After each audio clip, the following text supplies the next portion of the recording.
And given right-wing opposition to a judge who embodies their judicial values, you could imagine how the right is defending a governor whose personal life should have nothing to do with his job. That's right, South Carolina's Mark Sanford should keep his job if he can salvage his personal life. According to the newspaper The State, some South Carolina Republicans want Sanford to step down. A past party chairman, they're saying, quote, their patience will run out. So what criteria will they use to determine whether or not he should go? Quote, it depends on how people see things are working out between the governor and the First Lady. Of course, Republicans like Senator Lindsey Graham, who endorsed an adulterer for president, would never suggest that a man whose fitness to govern was not based on his personal life would be fit to govern based on his personal life. I think the people of South Carolina appreciate what Mark tried to do as governor to change their state, and they're very disappointed in what he did as Mark the individual and his malfeasance at times, but they can reconcile the two only if Jenny and Mark can get back together. So given this new standard for Republican office holders, what do we know about Sanford's gubernatorial prospects? According to Jenny Sanford, at the same time they were in religious marital counseling, her husband repeatedly, I really need to be on camera for this part, she told the Associated Press that her husband repeatedly asked her for permission to visit his mistress. She said no. Marital counselor Cubby Culbertson told the Associated Press, quote, for most Christians, if you're married long enough, you do it because that's what we're called to do, out of obedience instead of out of passion. And I think that's where Mark and Jenny are right now. I'd like to turn right now to the Reverend Welton Gaddy, the president of the Interfaith Alliance and host of State of Belief on Air America Radio. Thank you again for your time, sir.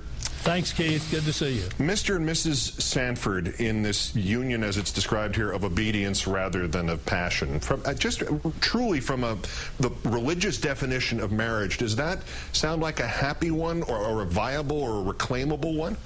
Well, the danger of that kind of talk, Keith, is that in the name of obedience, you can be depersonalized trying to obey a principle which in some of the Christian traditions says that the wife should be submissively obedient to her husband. I don't think that marriage is about that kind of obedience. Marriage is about intimacy, and you don't establish intimacy on the basis of obedience to a rule. To take that that next step, that next leap from there into the political world, into the not even the political world, government. Jenny Sanford's religious obligations allow her husband to stop sleeping on the couch. How does that make him qualified to remain in office, and how does the reverse make him not qualified to remain in office? You know, I'm so confused by all of this, Keith, because it's the tactic of the religious right over and over to confuse religion, politics, and law. Whether or not he ever returns to his marital bed has nothing to do with whether or not he ought to return to the governor's office. That's two different spheres. In that sphere of interpersonal relationships, those two people have a right to work through that and to work it out according to their best judgment and wisdom, what's best for each of them, both of them, and their family. The people of South Carolina need to make a decision on whether or not this man can still be a good governor. Reverend, why does this story have any religious element to it at all? I mean, is that the best prism through which either to understand fidelity, marital stress, or even the stress of being the governor of a major state? It's a horrendous prism through which to look at it, and as oddly as this sounds, it has a religious dimension to it in the public rhetoric because of a political interest, not because of a religious interest. There's been a lot, and there is enough hypocrisy to go around for everyone. When you talk about being self-righteous, being the party of God, being a party of the righteous ones, you invite critical judgment. To hear Rudolph Giuliani say that for every Republican that has done something like this, a Democrat has, so what? I mean, that is, are we counting up evil? Are we counting up mistakes to decide who's going to be the best governor, the best senator? No.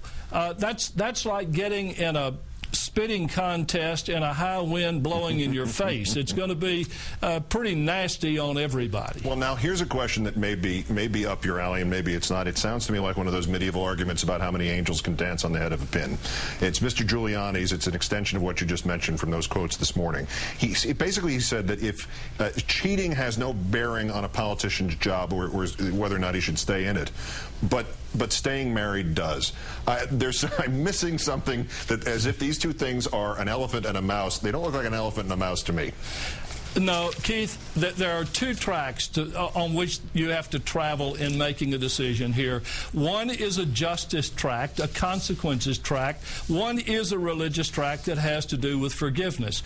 When one does wrong in an instance like this, you first of all have to ask, what are the consequences of this, and what do those consequences imply for the political future of this individual? Can he be forgiven? Of course, but forgiveness is not about wiping away consequences. Forgiveness is about creating possibilities. His future is open, but he has to pay for his past. Reverend Weldon Gaddy, president of the Interfaith Alliance and also of Air America Radio, it is always a pleasure, sir. Thank you for your time. Thanks, Keith.